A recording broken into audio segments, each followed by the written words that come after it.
2025 ജനുവരി 1 മുതൽ പ്രാബല്യത്തിൽ വന്ന ഇന്ത്യയിലെ പ്രധാന 10 മാറ്റങ്ങൾ. 2025ലേക്ക് കടക്കുമ്പോൾ വിവിധ മേഖലകളെ ബാധിക്കുന്ന നിരവധി സുപ്രധാന മാറ്റങ്ങൾ രാജ്യത്തുടനീളം നടപ്പാക്കിയിട്ടുണ്ട്.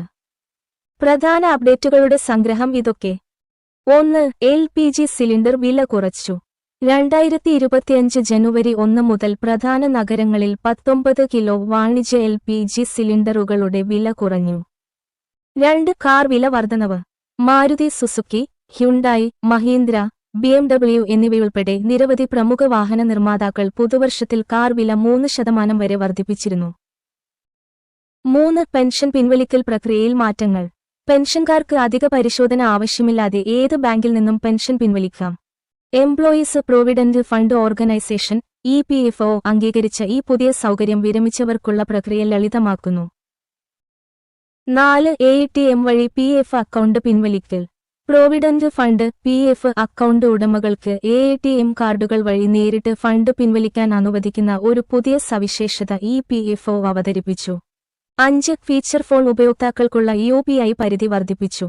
UPI 123 പേ സേവനം ഫീച്ചർ ഫോൺ ഉപയോക്താക്കൾക്കുള്ള പേയ്മെന്റ് പരിധിയിൽ വർധനവ് വരുത്തി. ജനുവരി 1 മുതൽ ഇടപാട് പരിധി 5000 രൂപയിൽ നിന്ന് 10,000 രൂപയായി ഉയർത്തി. 6. US വിസ നിയമത്തിൽ മാറ്റം. ഒരു സുപ്രധാന അപ്ഡേറ്റിൽ, കുടിയേറ്റേതര വിസ അപേക്ഷകർക്ക് ജനുവരി 1 മുതൽ അവരുടെ അപ്പോയിന്റ്മെന്റുകൾ ഒരു തവണ സൗജന്യമായി പുനഃക്രമീകരിക്കാൻ കഴിയും. ഈ മാറ്റങ്ങൾ ദൈനംദിന ജീവിതത്തിന്റെയും സർക്കാർ പ്രക്രിയകളുടെയും വിവിധ വശങ്ങളെ ബാധിക്കുന്നതിനാൽ അപ്ഡേറ്റ് തുടരുക. 7. സ്ഥിര നിക്ഷേപത്തിന് പുതിയ നിയമങ്ങൾ. NBFCകളുടെയും HFCകളുടെയും സ്ഥിര നിക്ഷേപവുമായി ബന്ധപ്പെട്ട നിയമങ്ങളിൽ റിസർവ് ബാങ്ക് മാറ്റം വരുത്തി. ഈ നിയമങ്ങൾ 2025 ജനുവരി 1 മുതൽ പ്രാബല്യത്തിൽ വരും. ഇത് നിക്ഷേപങ്ങളുടെ സുരക്ഷ ഉറപ്പാക്കും.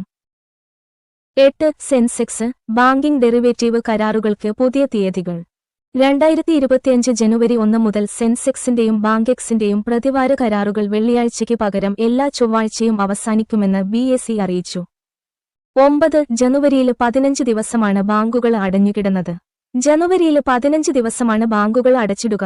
ഞായറാഴ്ചകൾ, രണ്ടാമത്തെയും നാലാമത്തെയും ശനിയാഴ്ചകൾ, ഉത്സവങ്ങളുടെ അവധിദിനങ്ങൾ എന്നിവ ഇതിൽ ഉൾപ്പെടുന്നു.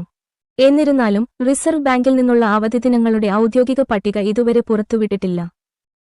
10. റേഷൻ കാർഡുകൾക്ക് KYC നിർബന്ധമാക്കി. റേഷൻ കാർഡ് ഉടമകൾക്ക് സർക്കാർ KYC നിർബന്ധമാക്കി. 2024 ഡിസംബർ 31 KYC പ്രക്രിയ പൂർത്തിയാക്കാത്ത റേഷൻ കാർഡുകൾ 2025 ജനുവരി 1 മുതൽ റദ്ദാക്കും. കൂടുതൽ വീഡിയോകൾക്കായി ചാനൽ സബ്സ്ക്രൈബ് ചെയ്യൂ. വീഡിയോ ഇഷ്ടപ്പെട്ടാൽ മറ്റുള്ളവരിലേക്ക് കൂടി ഷെയർ ചെയ്യുക.